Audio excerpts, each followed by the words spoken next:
को कुरा अघि सुब्बाजीले भन्नुभयो जस्तै मलाई मन पर्दैन कविता यस्तो होस् उस्तो होस् यस्तो हुनुपर्छ उस्तो हुनुपर्छ भनिरहन मलाई मन पर्दैन। एक प्रकारले म कवितामा कसैलाई बहिष्कार गर्दिनँ, म बहिष्कारवादी होइन। सबै थोक आउन सक्छ कवितामा, जसरी यो सृष्टिमा सबै थोक छ।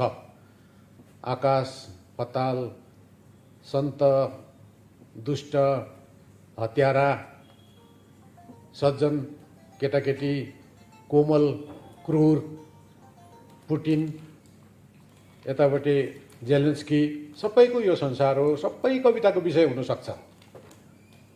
भन्ने तरिकामा फरक पर्छ। विषयमा केही भन्नु सायद कसैले पनि यसै चाहिँ भन्नु सक्दैन। पूर्वाग्रह छ भने यस्तो हुनुपर्छ भन्न सकिन्छ। यसकारणले यो सृष्टिमा जे पनि विषय हुनसक्छ कविताको। र कति एउटा कसैले भनेको थियो कुनै बेला कि महाभारतमा जे कुरा लेखिएको छ त्योदेखि बाहिर कसैले केही पनि कहिले पनि लेख्न सक्दैन अरे। मलाई हो जस्तो लाग्छ। तर पनि अहिलेसम्म मान्छेले लेखिराखेका छन्। किन लेखिराखेको होला? जुन चाहिँ पहिले लेखिसकेको थियो, प्रेम पहिले लेखिसकेको थियो, घृणा पहिले लेखिसकेको थियो, बदलाको भावना, क्रान्ति सबै लेखिसकेको थियो। फेरि अहिले किन लेखेको होला भन्दाखेरि अब लेख्ने भङ्गिमा, लेख्ने शैली, शब्दको प्रयोग मात्रै नयाँ हो। अरू सबै पहिले लेखिसकेको कुरा हो। हामी जो अहिले हामी भन्छौँ, हामी एउटा मेमोरी मात्रै हौँ। मेमोरीलाई हटाइदियो भनेदेखि हामी एउटा नन भर्बल एउटा प्रदेशमा हामी पुग्छौँ, अभाषाको प्रदेशमा पुग्छौँ जहाँ कविता सम्भव छैन। यसकारणले यो किसिम किसिमले व्यक्त गर्नु, किसिम किसिमले कवितालाई प्रष्ट पार्नु नै वास्तवमा लेखन भनेको रहेछ जस्तो मलाई लाग्छ। त्यो मान्छेले गर्छ, त्यो नगरोस् भने पनि यो हामीलाई नेचरले, प्रकृतिले नै त्यस्तो बनाएको छ भनौँ न। अब हामीलाई त्यो किसिमले बनाएको छ। एउटै कुरालाई नयाँ नयाँ किसिमले भन्ने, नयाँ नयाँ किसिमले अभिव्यक्त गर्ने, बाँच्ने पनि नयाँ नयाँ शैली खोज्ने, खुसी हुने पनि नयाँ नयाँ शैली खोज्ने। हाम्रो बाबुबाजेहरू जे कुरामा खुसी हुन्थे, जसरी खुसी हुन्थे त्यसरी हामी खुसी हुन सक्दैनौँ। र यो प्याटर्नहरू, रूपहरू मात्रै बदली भइरहन्छ। बुद्धले एउटा सिद्धान्त प्रतिपादित गरेका थिए 2600 वर्ष अगाडि, प्रतीत्य समुत्पाद भन्ने। त्यसलाई अङ्ग्रेजीमा डिपेन्डेन्ट ओरिजिनेसन भनिन्छ। अब वास्तवमा उनले कतिवटा प्रश्नको उत्तर दिएनन्। म यो कवितासित ल्याएर जोड्दैछु। कतिवटा प्रश्नको उत्तर उनले दिएनन्। जस्तै ईश्वर छ, उनी चुप लागे। आत्मा छ, उनी चुप लागे। सृष्टि कहिलेदेखि सुरु भयो, उनी चुप लागे। यो यस्तो कतिवटा कुराको उनले उत्तरै दिएनन्। बुद्धका 10वटा अनुत्तरहरू भन्ने किसिमको एउटा व्यापक चर्चा गरिएको कुरा हो। त्यो के उनले त्यसको उत्तर चाहिँ वास्तवमा प्रतीत्य समुत्पादमा दिएका छन्, अप्रत्यक्ष तरिकाले। किनभनेदेखि जे जति छ हाम्रो छेउमा त्यो सबै थुप्रोवटा कुराहरू मिलेर बनेको मात्रै हो। म एउटा यहाँ राजेन्द्र भण्डारी छु।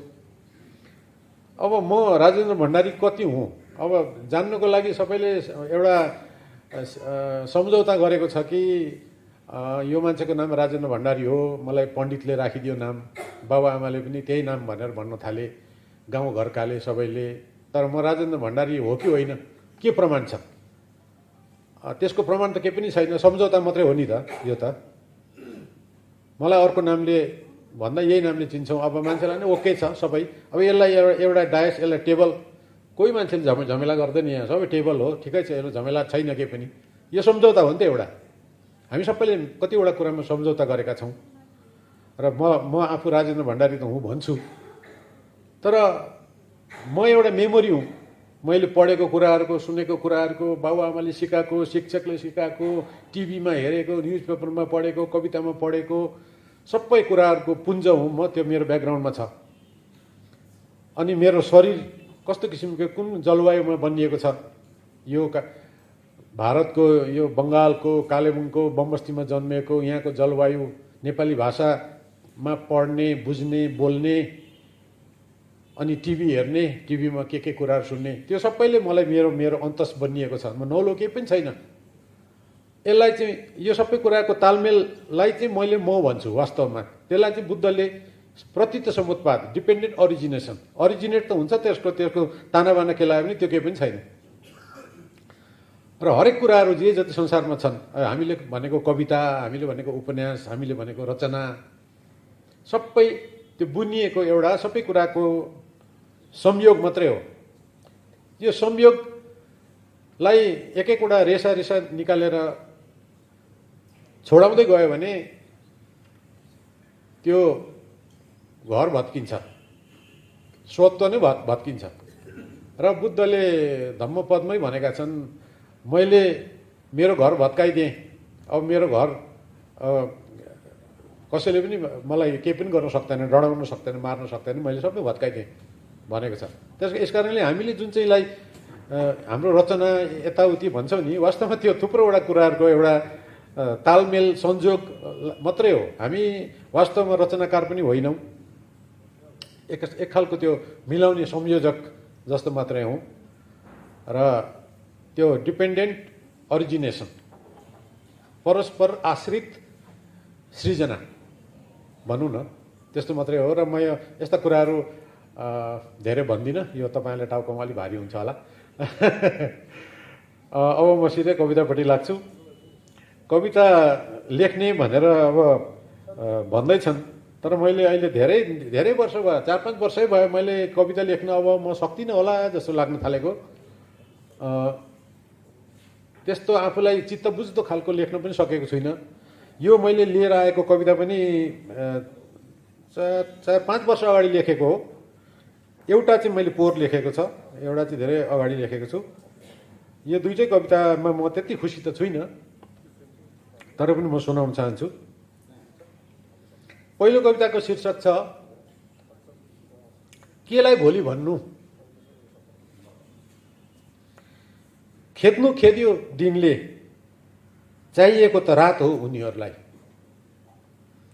काँधमा रद्दी प्लास्टिकका सामानको बोरा झुन्ड्याएर भागिरहे उनीहरू कुख्यात टेबलका छेउछेउै, कुटिल आँखाका डिलै डिल।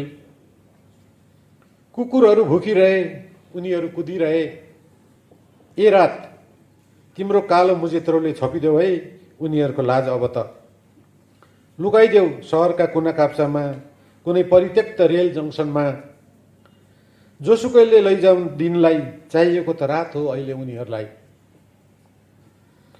चाहिएको त रात हो अस्वीकृत कविहरूलाई कविता लेख्न, चल्लाहरूले अन्डा फुटाएर बाहिर आउन, तोरीको पिपिरालाई माटो छिचोलेर बाहिर हेर्न, एक बास्न हाँस्न रजनीगन्धालाई। कालो भित्ता भएको घर हो रात बेघरहरूलाई, सपना फिजाउने हाट हो रात थकित आँखाहरूलाई।